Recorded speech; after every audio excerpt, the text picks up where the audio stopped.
রাজস্ব কর্তা এনামুলের অঢেল সম্পত্তি ক্রোকের প্রক্রিয়া শুরু, সম্পদের ফিরিস্তি দেখে হতবাক স্থানীয়রা।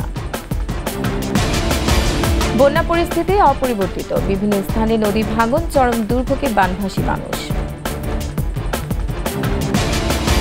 এবং নেদারল্যান্ডসকে 2-1 গোলে হারিয়ে টানা দ্বিতীয়বার ইউরোপের সেরার মঞ্চে ইংল্যান্ড।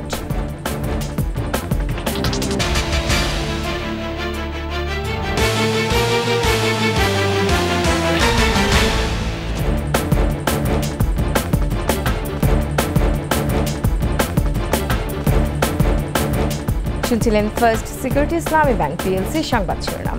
আমন্ত্রণ সকাল 9টার 21 সংবাদের সাথে আছেন রোমান আমিন। দর্শক, 21 টেলিভিশনের সংবাদ একই সাথে সরাসরি দেখতে পাবেন আমাদের ফেসবুক পেজ www.facebook.com/2124 অনলাইনে। সংবাদে আরও থাকছে, সংকুচিত হয়ে পড়ছে সংস্কৃতি চর্চা, বাড়ছে সাম্প্রদায়িকতা, ধর্মান্ধতার বিষ বাষ্প, রাষ্ট্রীয় পৃষ্ঠপোষকতার তাগিদ।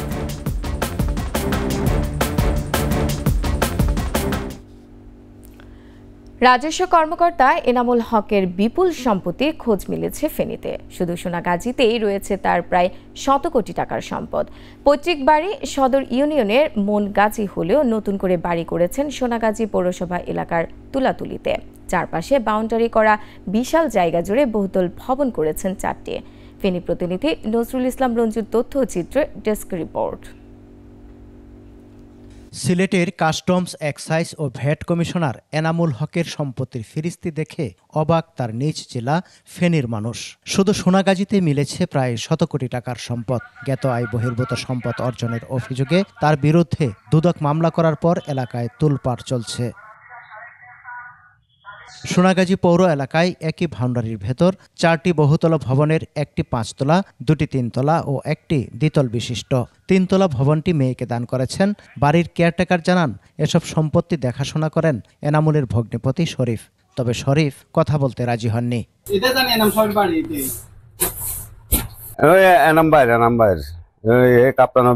কাস্টম অফিসার নাম উনি এটা ক্রয় করছিল। সম্পূর্ণ অবৈধ ঘুষ বাণিজ্য, যেহেতু একজন মানুষ ব্যক্তি চাকরি করে কয় টাকা পায়। কোর্ট বিল্ডিং এ আছে, আরো বিভিন্ন জায়গায় আছে, চিটাং আছে, ঢাকা আছে, বিভিন্ন জায়গায় তার কোটি কোটি টাকার সম্পদ সে জোয়াইছে, অবৈধ পয়সা দিয়ে জোয়াইছে। সোনাগাজীর হাজি স্ট্যান্ড এলাকায় 120 শতক জায়গা রয়েছে, মূল্য প্রায় 10 কোটি টাকা। এনামুলের মায়ের ভাষ্যমতে চর খন্দকার মৌজায় 120 শতাংশ জমি ছাড়াও খোয়াজ লামছিতে রয়েছে আরো 120 শতাংশ, আছে একাধিক পুকুর। টাকার ডকুমেন্ট আছে না, আপনি কত দিছে, নাই কত বিদেশি আলারা কত দিছে, দেশ আলারা কত দিছে, এগুলো কিছু উঁচুই খাইছে না, সেটা আঙ্গে বাই করছে। দুর্নীতির মাধ্যমে যে ওনার অর্জিত সম্পদ দেখে আমরা অবাক, আমরা লজ্জিত, আমরা হতাশ, আমরা ক্ষুব্ধ। এদিকে আদালতের নির্দেশে রাজস্ব কর্মকর্তা এনামুল হকের সম্পদ জব্দের প্রক্রিয়া শুরু হয়েছে। অবৈধ সম্পদ অর্জনকারীর বিরুদ্ধে কঠোর ব্যবস্থা নেয়ার দাবি ফেনীবাসীর। সমর ইসলাম, 21 টেলিভিশন। বেইজিংয়ে 3 দিনের সফর শেষে দেশে ফিরেছেন প্রধানমন্ত্রী শেখ হাসিনা। বুধবার স্থানীয় সময় রাত 12:30টায় ঢাকার হযরত শাহজালাল আন্তর্জাতিক বিমানবন্দরে অবতরণ করেন প্রধানমন্ত্রী।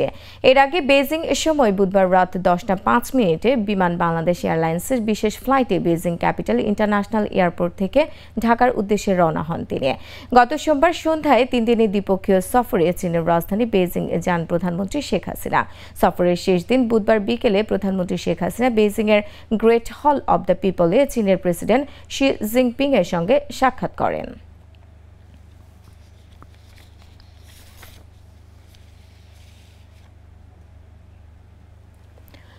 দেশের উত্তর ও পূর্বাঞ্চলের নদ নদীর পানি ধীর গতিতে কমতে শুরু করলেও সার্বিক বন্যা পরিস্থিতি অপরিবর্তিত রয়েছে। দুর্গত এলাকায় দুর্ভোগ কমেনি মানুষের, বেড়েছে নদী ভাঙনও।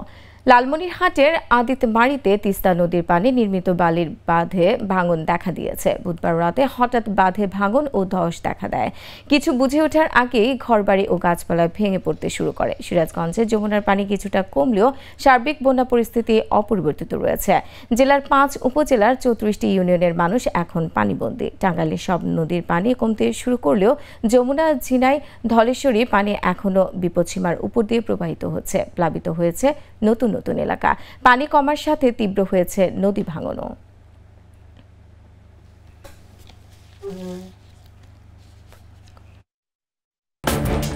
আবার আমন্ত্রণ সকাল 9টার 21 সংবাদে। সংস্কৃতি চর্চা সংকুচিত হয়ে পড়ায় সাম্প্রদায়িকতা ও ধর্মান্ধতা বাড়ছে বলে মনে করেন বিশিষ্টজনেরা। তথ্য প্রযুক্তির প্রসারের পাশাপাশি পৃষ্ঠপোষকতার অভাবে হারানোর পথে বাঙালি সাংস্কৃতিক ঐতিহ্য। ফলে সাম্প্রদায়িকতা বাসা বাঁধছে সাধারণ মানুষের মনে। এই অবস্থায় সংস্কৃতি চর্চাকে উন্মুক্ত করতে তাগিদ এসেছে রাষ্ট্রীয় পৃষ্ঠপোষকতার। শিউলি শবনমের প্রতিবেদন।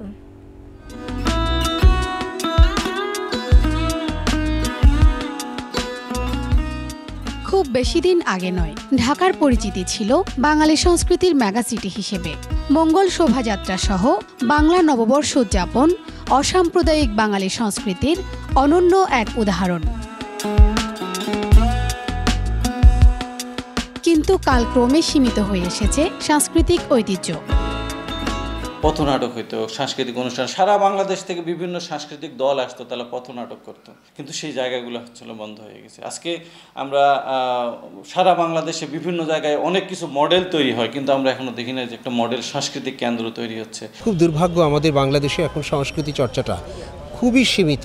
পহেলা বৈশাখের অনুষ্ঠান সন্ধ্যা 6টার পরে আর করতে পারবে না, অথচ যা আমার সংস্কৃতিকে ধ্বংস করছে, আমার জাতিসত্তাকে ধ্বংস করছে, সেটি কিন্তু সারা রাত ধরে চলছে। বিশিষ্টজনেরা বলছেন 2 দশক আগেও দেশে 300-রও বেশি যাত্রা দল ছিল।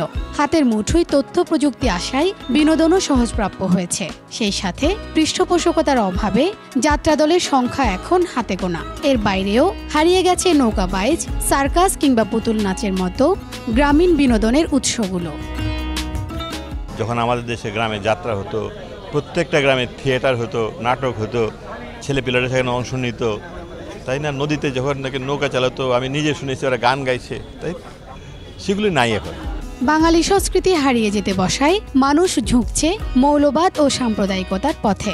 সংকট উত্তরণে সংস্কৃতি চর্চার পরিবেশ অবারিত করার পাশাপাশি বাজেটে বরাদ্দ বাড়ানোর পরামর্শ বিশিষ্টজনদের।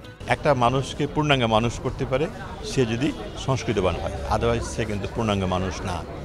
কাজে আমরা চাই না স্কুল কলেজ থেকে শুরু করে, বাচ্চাদের থেকে শুরু করে, সাধারণ মানুষ থেকে শুরু করে, চাষি কৃষক জেলে থেকে শুরু করে সবাই যেন আমাদের দেশের সংস্কৃতিতে অংশ নিতে পারে, সেরকম একটা দেশ আমি চাই। সংস্কৃতি চর্চা যখন সীমিত হয় তখন মানুষ অন্ধ হয়, অন্ধকার হয়, মৌলবাদ, সাম্প্রদায়িকতা ইত্যাদি দানা বেঁধে ওঠে। সংস্কৃতি চর্চার পরিবেশটিকে উন্মুক্ত করতে হবে, অবারিত করতে হবে, রাষ্ট্রীয় পৃষ্ঠপোষকতা দিতে হবে।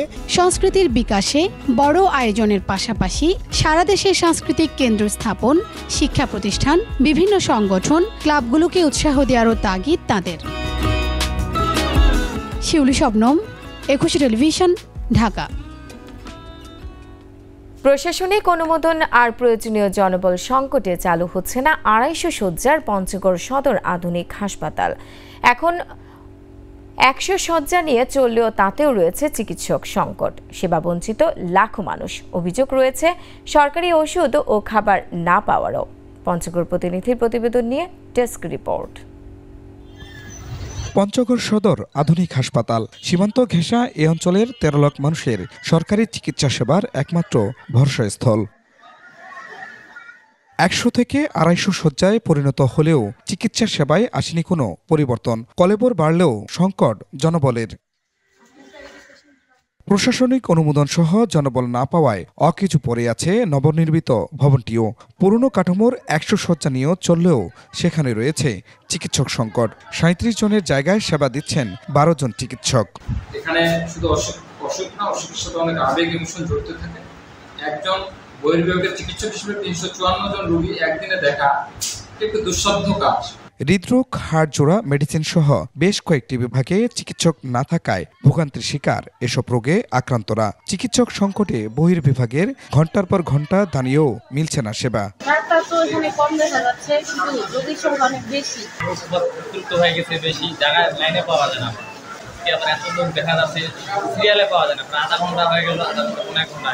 দুর্ভোগের সীমা নেই ভর্তি হওয়া রোগীদেরও। হাসপাতালে বারান্দায় কোনো মতো জায়গা হলেও অভিযোগ রয়েছে খাবার ও ঔষধ না পাওয়ার। সকালে আমাকে নাস্তা দেওয়া হয়নি এবং আমাকে বলা হয়েছে যে 3 দিন অতিবাহিত না হলে খাবার পাওয়া যাবে না।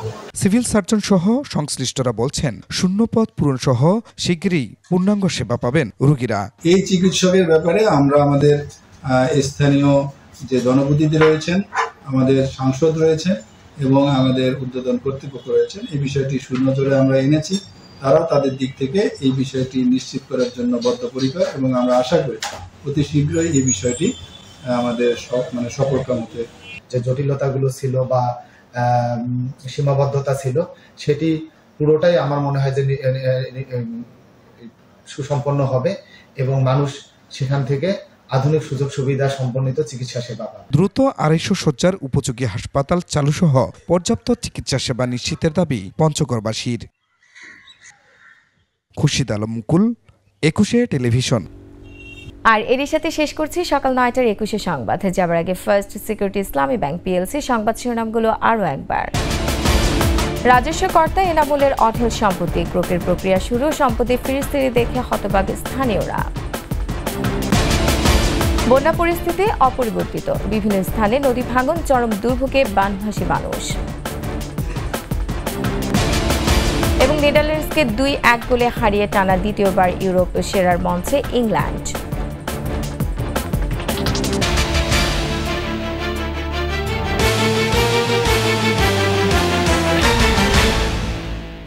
দর্শক, সর্বশেষ সংবাদ জানতে ডায়াল করুন 2021 নম্বর আর ভিজিট করুন 21-tv.com এই ওয়েবসাইটে। এছাড়া ফেসবুকে ভিজিট করতে পারেন facebook.com/2124 অনলাইনে। এতক্ষণ সঙ্গে থাকার জন্য ধন্যবাদ। পরবর্তী সংবাদ দুপুর 12টায় দেখার আমন্ত্রণ রইল। 21-এর সাথেই থাকুন।